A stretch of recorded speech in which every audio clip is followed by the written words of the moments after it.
The sun was just peeking over the desert hills when Rebecca tied her long brown hair back with a piece of ribbon. She looked out the small window of their cabin and smiled. Today felt different somehow. Maybe it was because the spring air was finally warm enough to make her morning rides comfortable again. Rebecca had always been an early riser. Even back in Pennsylvania before everything changed, she would wake before dawn and help her mother with the morning chores. But that was a lifetime ago. Now at 24, she lived with her older brother Thomas and his wife Mary in the Arizona Territory. Their small homestead sat about 5 miles outside of Cedar Creek, a dusty settlement that barely deserved to be called a town. She pulled on her worn leather boots and grabbed the canvas bag that hung by the door. Today she planned to ride down to the river to collect herbs. Mary had been feeling poorly lately, and Rebecca knew exactly which plants would help. Her grandmother back east had taught her about healing plants when she was just a girl. It was one of the few skills that proved useful out here in this harsh, beautiful land. The morning air was crisp and clean as Rebecca stepped outside. Their small cabin sat on a rise that gave them a good view of the valley below. In the distance, she could see the line of cottonwood trees that marked where the river ran. That's where she was headed today. Thomas was already up checking on their small herd of cattle. He looked up when he heard her boots on the wooden porch. "You heading out early again, Becca?" he called, using the nickname he'd given her when they were children. "Just down to the river," she called back. "Mary needs some willow bark for her headaches." Thomas nodded but looked a bit worried. He always worried when she rode out alone. But Rebecca was a good rider, and she knew this land. Well, they'd been here for almost 2 years now, ever since they'd decided to leave everything behind and try to make a new life in the West. The decision to leave Pennsylvania hadn't been easy. Rebecca had been engaged to a young man named Daniel who went off to fight in the war between the states. When word came that he'd been killed at a place called Gettysburg, something inside Rebecca broke. The life she'd planned, the future she'd dreamed of, all of it vanished in an instant. Thomas had suggested they head west. He'd heard there was good land to be claimed in the territories, and Mary was excited about the adventure. Rebecca had nothing left to keep her in Pennsylvania, so she'd agreed. They'd sold what little they owned, bought a wagon and some supplies, and joined a group of other families heading toward Arizona. The journey had been harder than any of them expected. They'd faced river crossings that nearly swept their wagon away, mountain passes that seemed impossible to navigate, and stretches of desert that felt endless. But they'd made it. They'd claimed their land, built their cabin, and slowly started to build a life. Rebecca walked to the small corral where they kept their horses. Her mare, Buttercup, nickered softly when she saw her coming. Buttercup was a good horse, gentle but strong, with a golden coat that reminded Rebecca of the wheat fields back home. "Morning, girl," Rebecca said softly, stroking the mare's neck. "Ready for a ride?" She saddled Buttercup quickly and efficiently. Living out here had taught her to be self-sufficient in ways she never would have learned back east. She could saddle a horse, milk a cow, shoot a rifle, and treat a wound. These weren't skills a schoolteacher needed in Philadelphia, but they were essential for survival in the Arizona Territory. The early morning light painted the desert landscape in shades of gold and purple. As Rebecca rode toward the river, she noticed how different this land was from the green hills of Pennsylvania.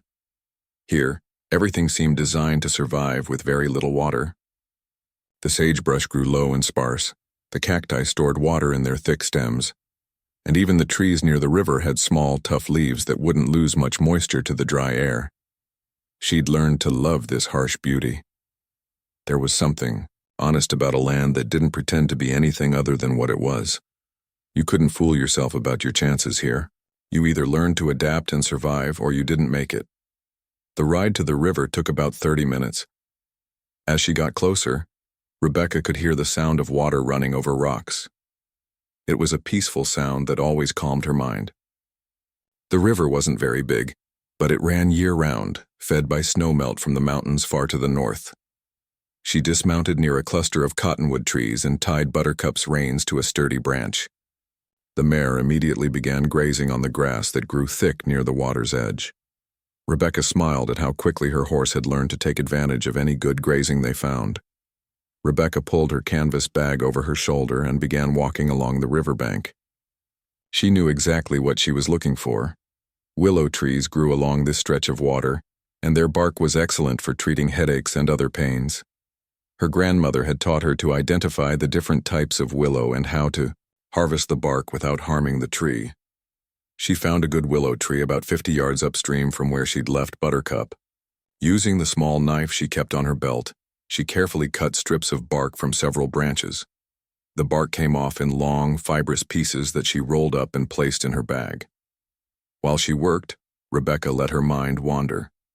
She thought about Mary and how the headaches had been getting worse lately. She suspected her sister-in-law might be expecting their first child, though Mary hadn't said anything yet. If that was the case, the willow bark would help with the discomfort, but they'd need to start thinking about finding a doctor or at least a midwife for when the time came. The nearest doctor was in Tucson, a hard 2-day ride south. There was talk that Cedar Creek might get its own doctor soon, as more families moved into the area, but for now they had to rely on home remedies and their own knowledge of healing. Rebecca also found some mint growing near the water. The leaves were perfect for making tea that would help with stomach troubles. She picked enough to last Mary several weeks, being careful not to take too much from any one plant. As she worked, she noticed tracks in the soft mud near the river. Most were from deer and other animals that came to drink, but she also saw boot prints. That wasn't unusual. Other folks from the area sometimes came to the river to fish or collect water, but something about these particular tracks made her pause. There were 3 sets of prints, all from heavy boots. The prints looked fresh, probably made sometime yesterday afternoon or evening. What bothered Rebecca was where the tracks led. Instead of going straight to the river and back like most people would do, these tracks wandered around the area. They went behind trees and rocks as if the men were exploring or maybe even hiding. Rebecca tried to shake off the uneasy feeling. She was probably just being overly cautious. Thomas was always telling her to be careful, and maybe some of his worry was rubbing off on her. Still, she made a mental note to mention the tracks to her brother when she got home. She finished collecting the herbs she needed and walked back toward where she'd left Buttercup. The morning sun was getting stronger now, and she could feel its warmth on her shoulders. It was going to be another beautiful day. As she approached the cottonwood trees, Buttercup raised her head and looked toward the hills. The mare's ears were pricked forward, and she seemed alert to something Rebecca couldn't see or hear. Horses had much better senses than people, and Buttercup's behavior made Rebecca pause. She stood quietly and listened. At first, all she could hear was the sound of the river and the whisper of wind through the cottonwood leaves. But then she caught something else. The distant sound of horses moving through brush. It could be anyone. Maybe some of their neighbors were out checking their cattle, or perhaps some travelers were passing through on their way to Cedar Creek. But combined with those strange tracks she'd noticed, the sound made Rebecca feel nervous. She walked quickly to Buttercup and began untying the reins. Her grandmother had always told her to trust her instincts, especially when she was alone. Right now, her instincts were telling her it was time to head home. Just as she was about to mount up, she heard voices. They were still distant, but they were definitely coming in her direction. Rebecca paused, trying to decide whether to wait and see who was coming or to leave immediately. The voices got a little closer and she could make out that there were at least 3 men. Something about the way they were talking, the rough laughter and crude words that carried on the morning air, made her decision for her. Rebecca swung up into the saddle and turned Buttercup toward home. But as she did, she realized the men were approaching from the direction she needed to go. She would have to find another way around them or wait until they passed. She guided Buttercup behind a thick stand of trees and dismounted again. From here she could see the open area where she'd been collecting herbs, but the trees would hide her and her horse from anyone approaching from the hills. The voices were getting closer now, and Rebecca could hear hoofbeats. She counted at least 3 horses, maybe 4. Through the trees she caught glimpses of the riders as they came down toward the river. The 3 men were getting closer to Rebecca's hiding spot with each passing minute. She could hear their boots crunching on the dried leaves and small branches that littered the ground near the river. Her heart was pounding so hard she worried they might hear it. Over here, called the shortest of the three men. I found where her horse was tied up. Rebecca's stomach dropped. They had found the exact spot where she'd left Buttercup to graze. Now they knew for certain she was somewhere nearby. The bearded man who seemed to be their leader walked over to examine the area. He was big and rough-looking, with scars on his hands and face that spoke of a hard life. His clothes were dirty and worn, and he carried his gun like someone who knew how to use it. "She's close," he said, his voice carrying easily in the morning air. "Horse droppings are still warm. Can't have been gone more than a few minutes." The third man, who had been quiet until now, finally spoke up. He was younger than the other two, maybe in his early 20s, but there was something mean about his eyes that made Rebecca's skin crawl. "Why don't we just call out to her, tell her we want to talk?" The bearded leader laughed, but it wasn't a pleasant sound.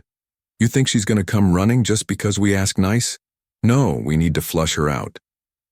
"What do you want with her anyway?" "Colt?" asked the shorter man. So the leader's name was Colt. Rebecca filed that information away, hoping she'd live long enough to use it. Colt spit on the ground and adjusted his hat. "Saw her in town last week when we were passing through.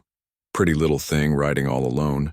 Been watching that homestead for days, waiting for the right chance." Rebecca felt sick to her stomach.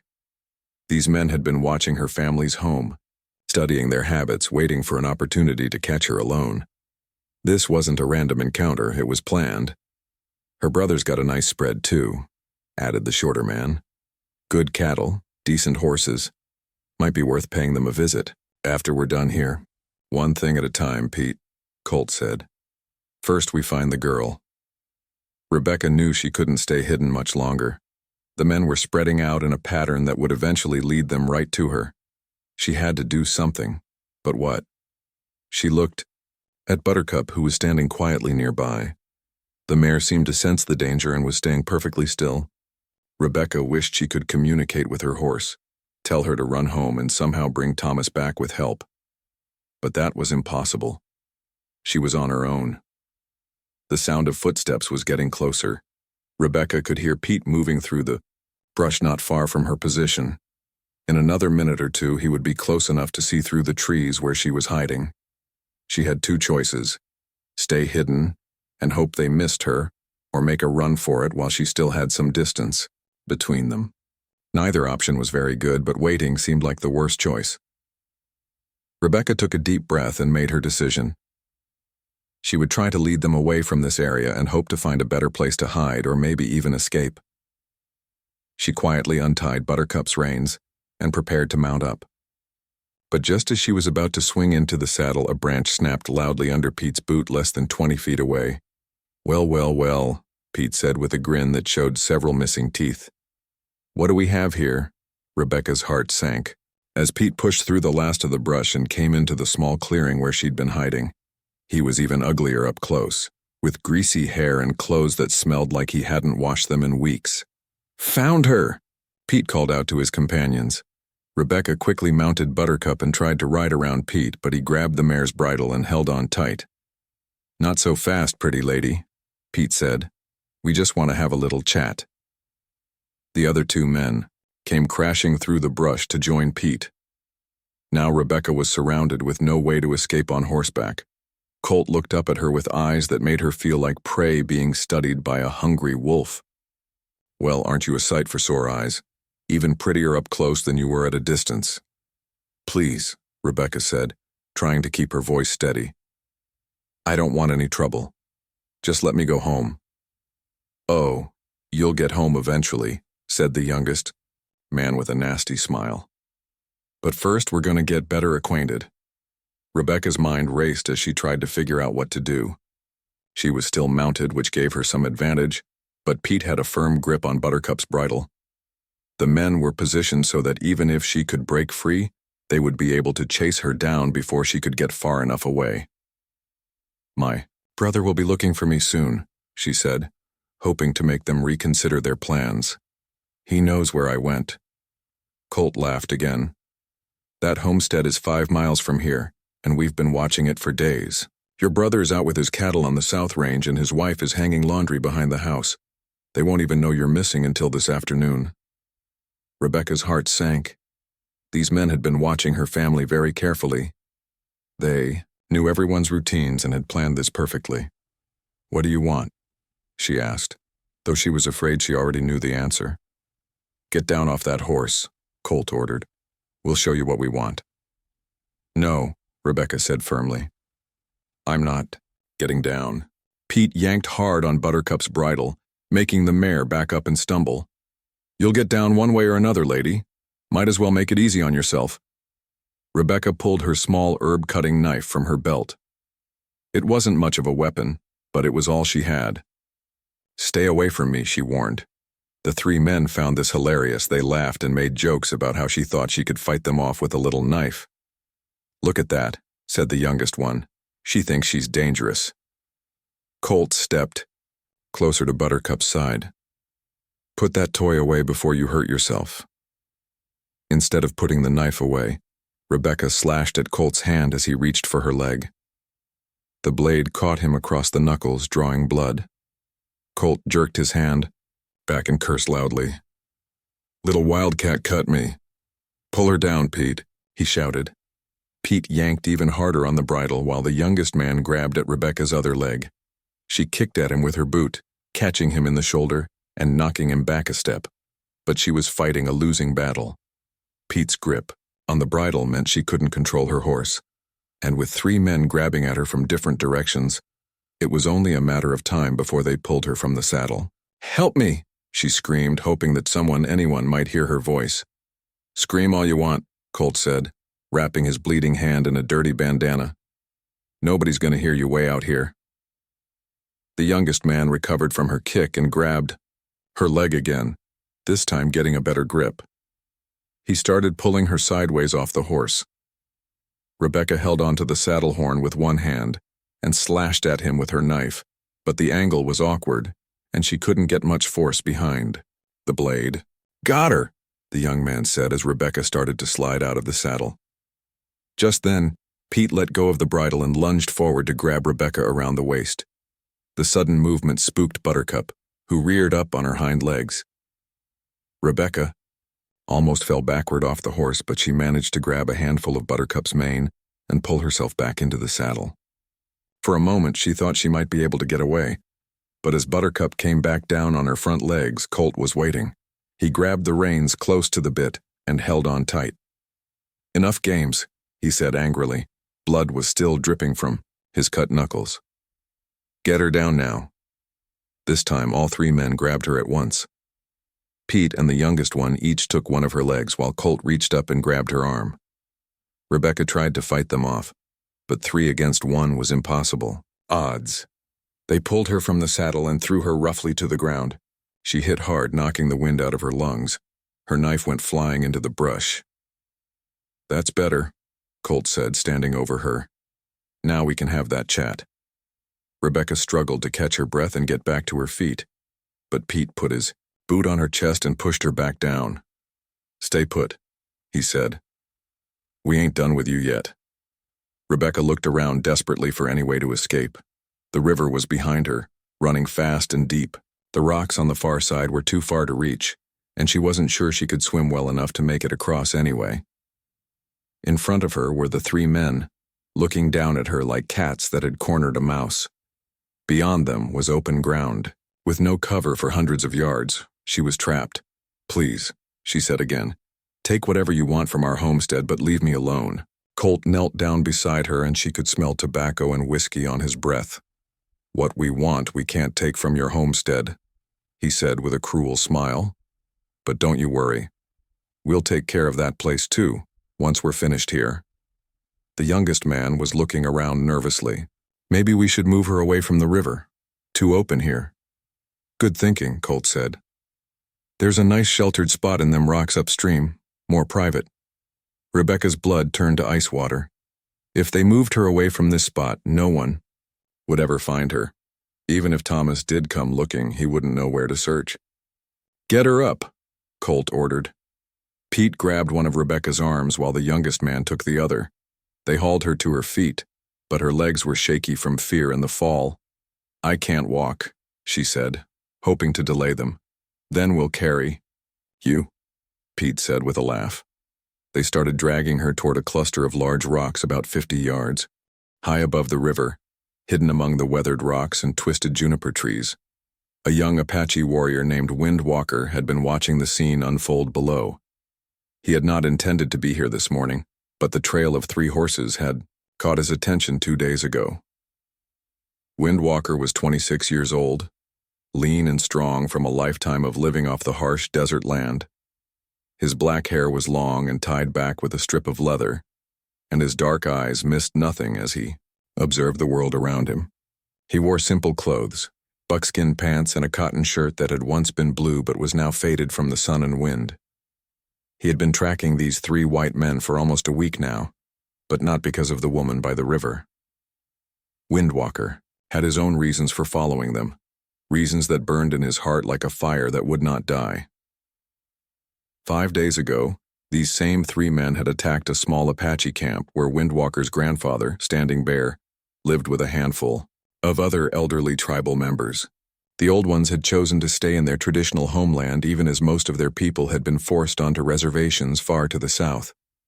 Standing Bear was 82 years old and nearly blind, but he was respected by all who knew him as a wise man and a keeper of the old stories. He could remember when the Apache roamed freely across this entire territory, before the white settlers came and everything changed. The 3 men had come to the camp claiming they were looking for stolen horses. Standing Bear had welcomed them, as was the Apache way with visitors. He had offered them food and water, even though the small camp had little to spare. But the men were not interested in Apache hospitality. They had seen the horses grazing near the camp, good horses that the Apache had raised and trained with great care.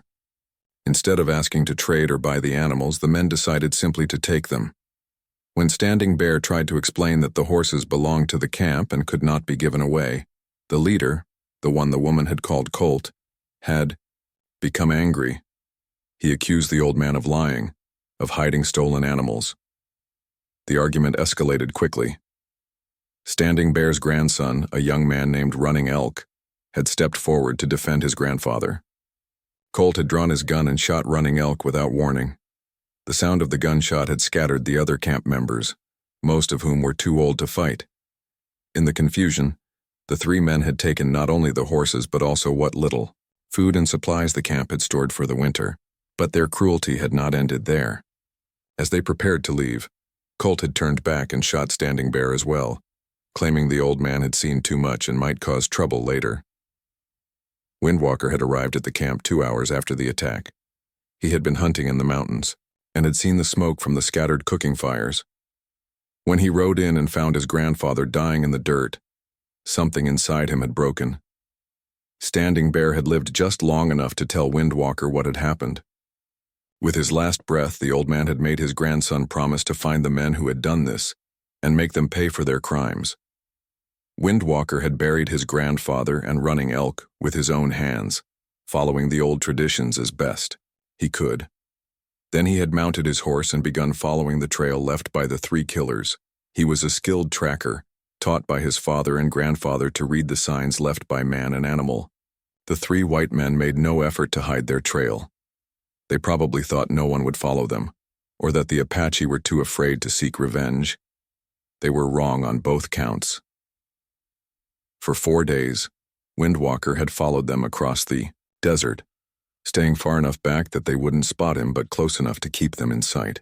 He watched them steal from other travelers, cheat at cards in a small town called Broken Mesa, and terrorize anyone they thought was too weak to fight back.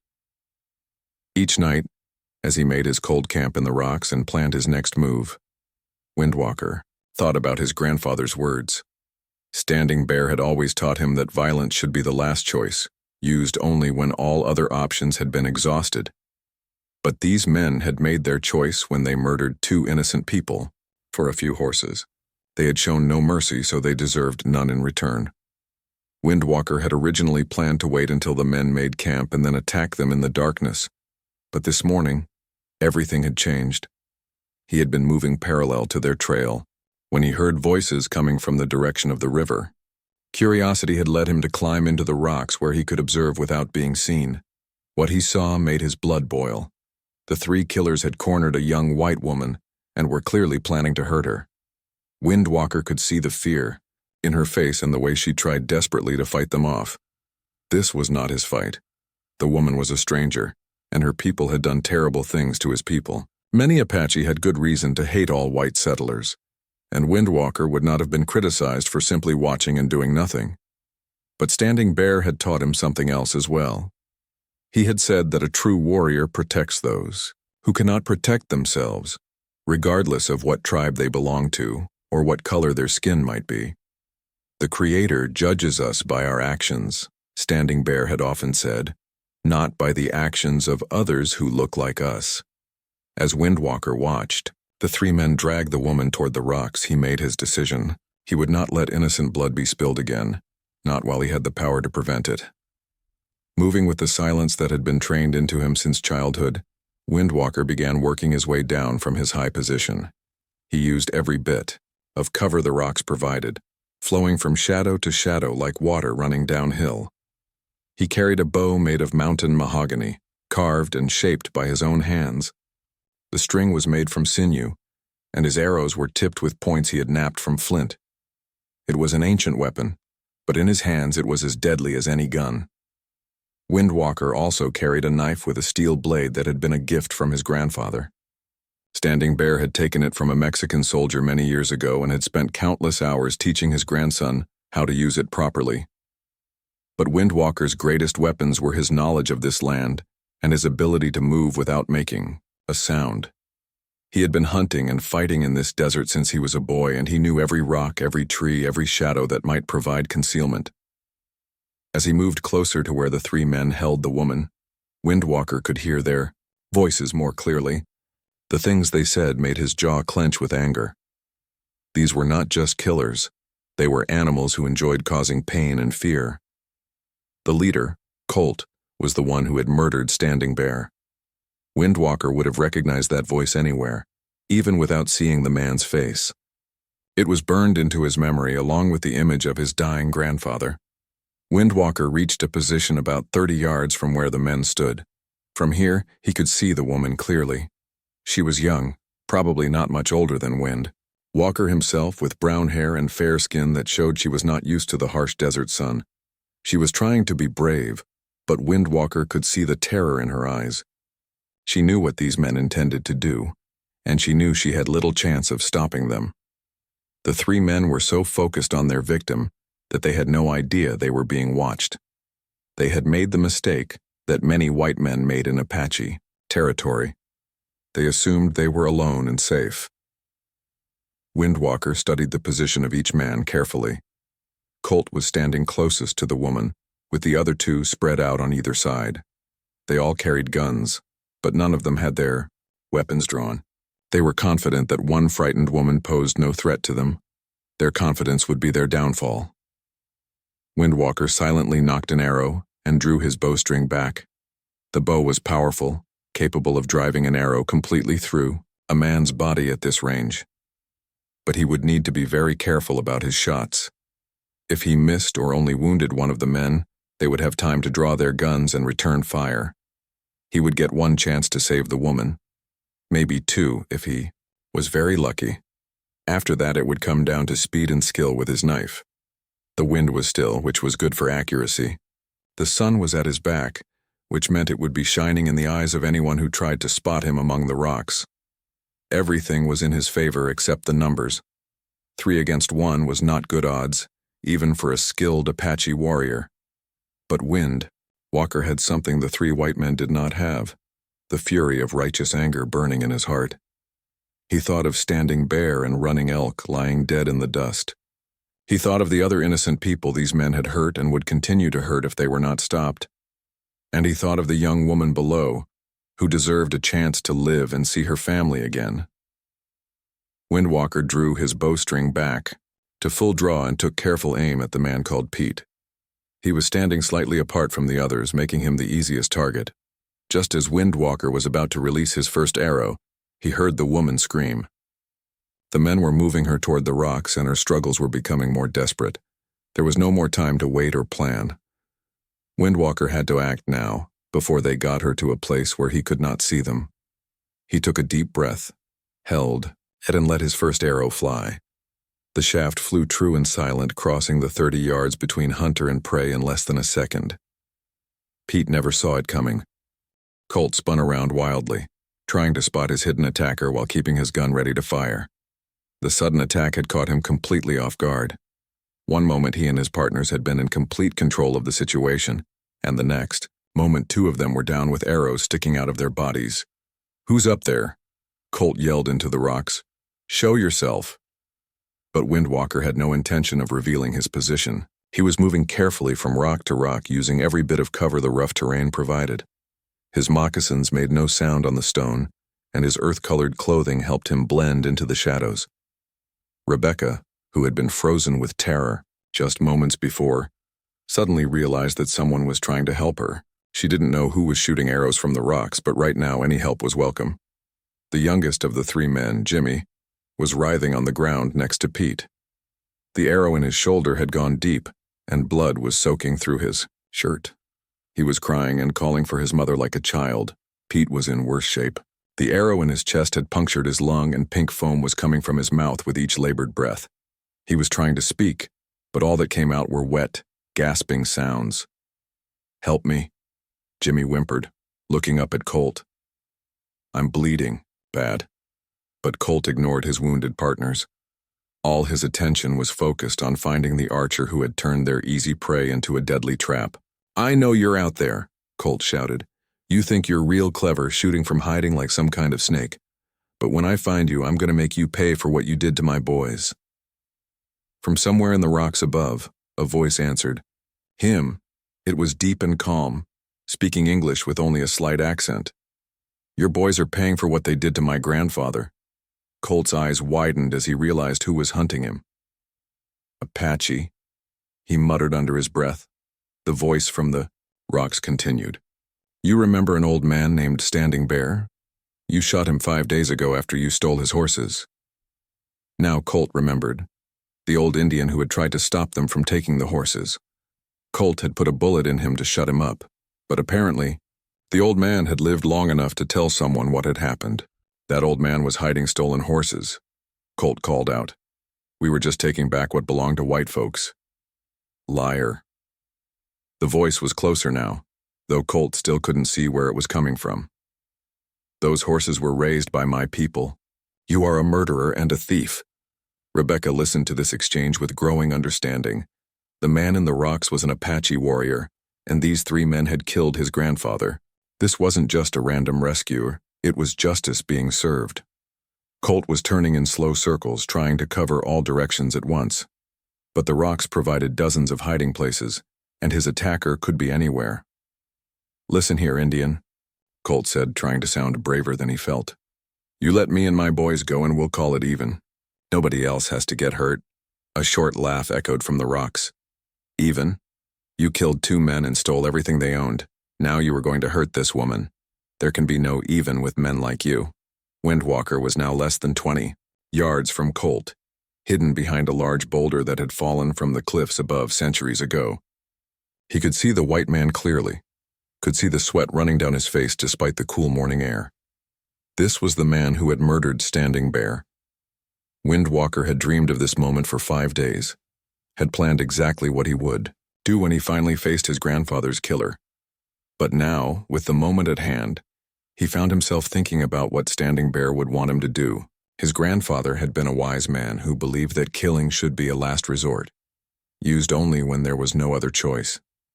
These men had made that choice for him when they murdered innocent people and threatened an innocent woman. Windwalker stepped out from behind the boulder, his bow drawn and ready. At this range, he could not miss. "Turn around," he said quietly. Colt spun toward the voice and found himself looking at a young Apache warrior. The Indian was tall and lean, with intelligent, dark eyes that seemed to see right through him. There was something in those eyes that made Colt's blood run cold. "You," Colt said, raising his pistol. But before he could get off a shot, Windwalker's arrow took him in the right shoulder, the same shoulder that held his gun. The impact spun Colt around and sent his weapon flying into the brush. Colt stumbled, but managed to stay on his feet. He looked down at the arrow sticking out of his shoulder and then back at the Apache warrior who had put it there. "You missed," he said with a grimace. "No," Windwalker replied, already knocking another arrow. "I hit exactly where I aimed." With his gun hand useless, Colt tried to draw a knife with his left hand, but he was right-handed and his movements were clumsy and slow. Windwalker's second arrow caught him in the left thigh, dropping him to his knees. Now Colt was wounded and helpless, just as Standing Bear had been. "Please," Colt gasped. "Don't kill me. I got money. I can pay you." Windwalker walked closer, keeping his bow ready in case this was some kind of trick. But Colt was clearly finished. Blood was running from both wounds, and his face was pale with shock and pain. "You offered my grandfather no mercy," Windwalker said. "Why should I give you what you would not give him?" "I was just following orders," Colt lied desperately. "There's a bounty on Apache horses. I was hired to collect them." Windwalker knew this was false. These men were thieves and killers who worked for no one but themselves. But even if it had been true, it would not have mattered. "My grandfather was 82 years old," Windwalker said.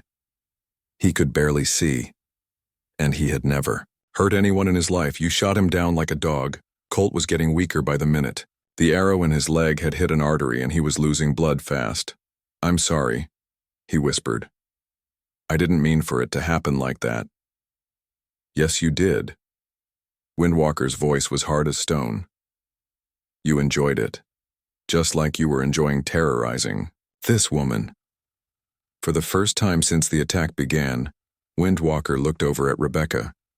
She was still on the ground where the men had thrown her, but she was watching everything with wide eyes. "Are you hurt?" he asked her in English. Rebecca shook her head. "No, they didn't have time to." She couldn't finish the sentence. Windwalker nodded. "They will not hurt anyone else." He turned back to Colt, who was now lying on his side, breathing heavily. The man probably had only minutes left to live. "Do you have any last words?" Windwalker asked.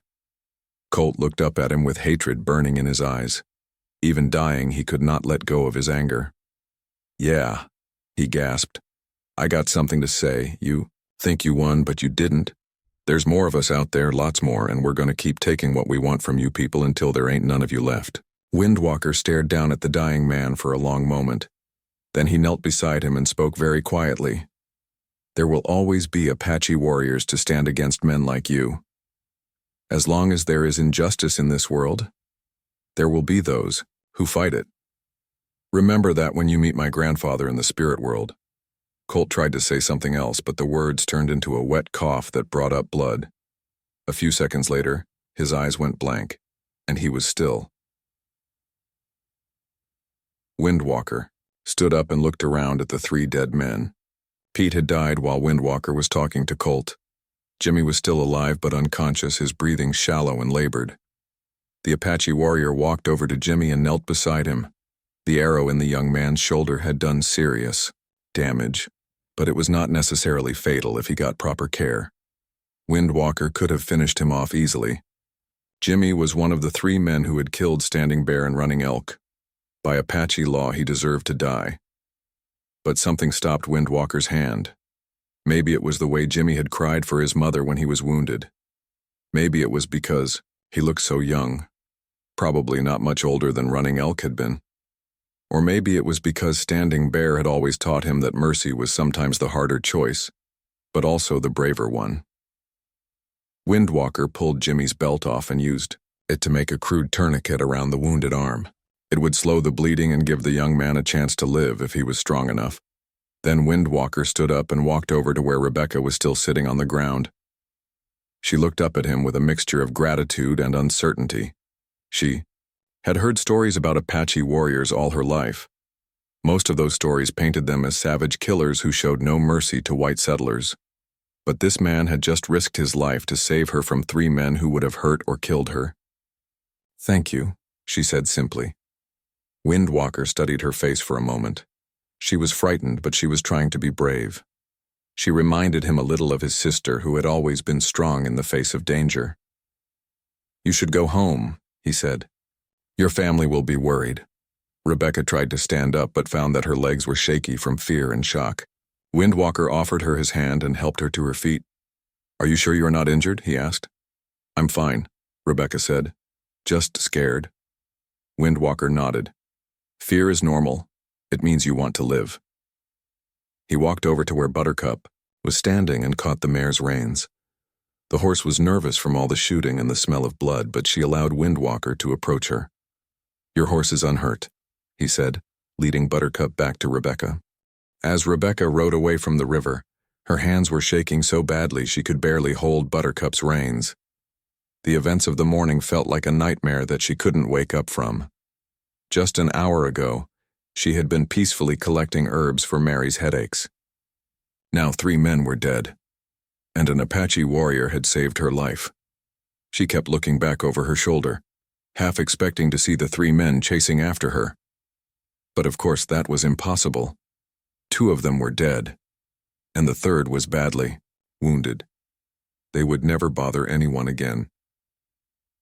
When she was about halfway home, Rebecca noticed that Windwalker was following her at a distance. He stayed far enough back that she could barely see him, but she caught glimpses of movement among the rocks and brush that told her he was there. At first, this made her nervous. She didn't really know anything about this Apache warrior except that he had saved her life. What if he had second thoughts? What if he decided that all white settlers were his enemies, regardless of what had just happened? But as the minutes passed and Windwalker made no move to approach her, Rebecca began to understand. He wasn't following her because he meant her harm. He was making sure she got home safely. The realization brought tears to her eyes. This stranger, this man from a completely different world, was protecting her even though he had already done more than enough. Rebecca had been raised to believe that all Indians were dangerous savages who couldn't be trusted. But Windwalker had shown her kindness and mercy when he could have simply left her to her fate. He had risked his own life to save hers, and now he was making sure she reached safety. Maybe everything she had been taught about Apache people was wrong.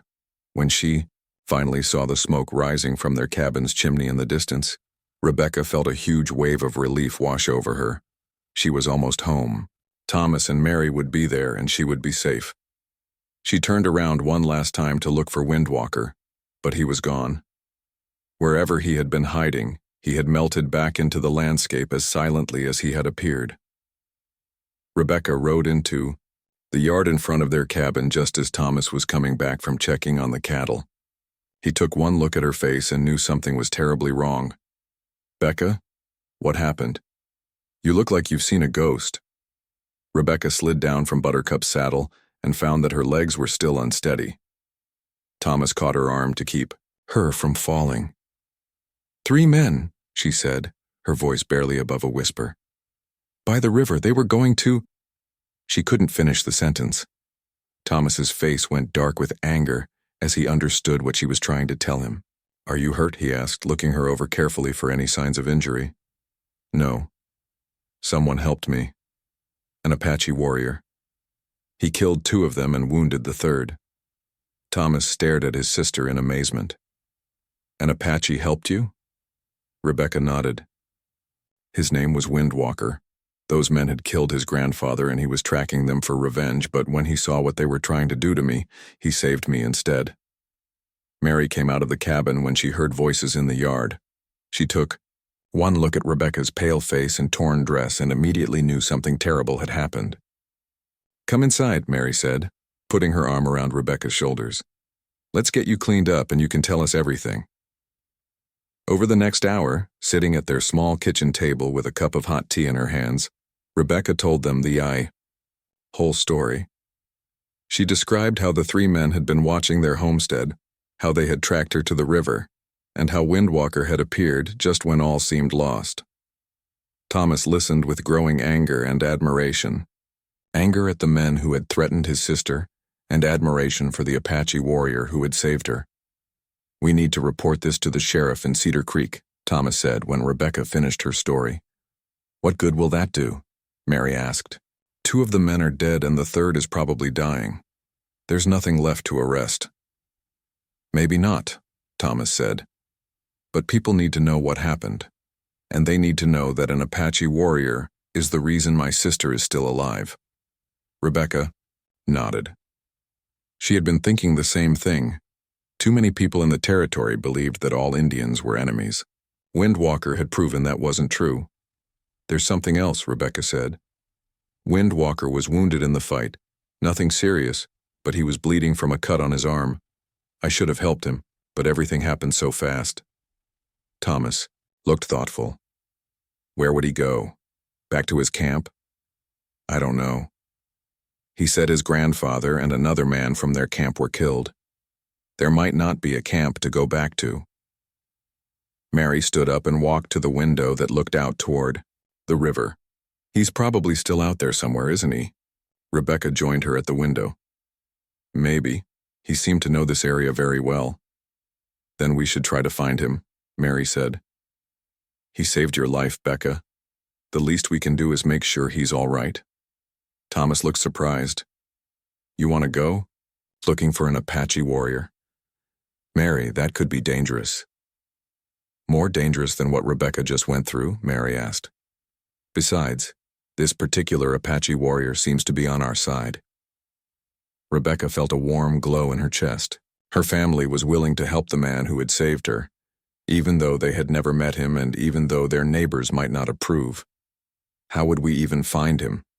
Thomas asked. We could go back to the river, Rebecca suggested. Maybe. Leave some supplies where he might find them. Food, bandages, that sort of thing.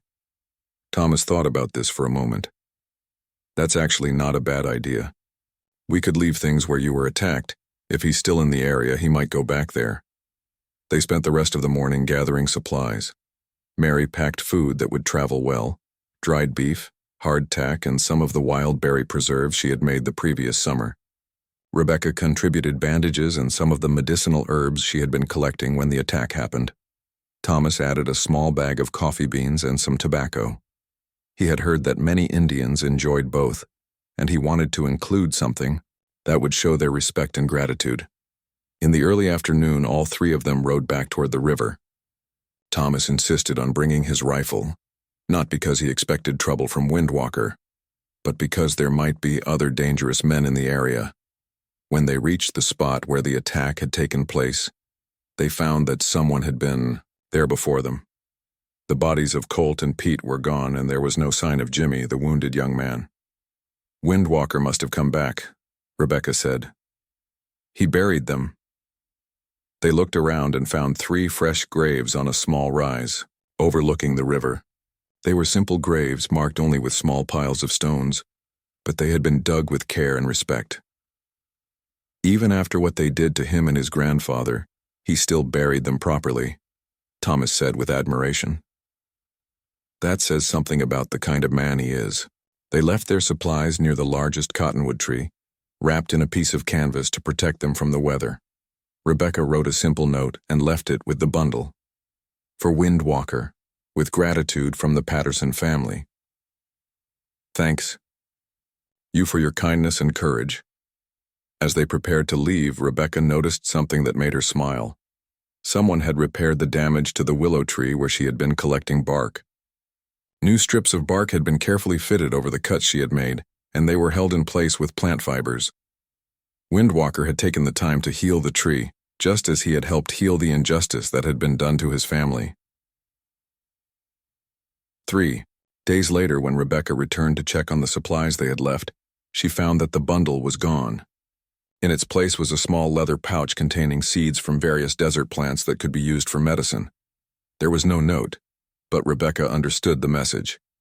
Windwalker was thanking them for their kindness and sharing some of his people's knowledge in return.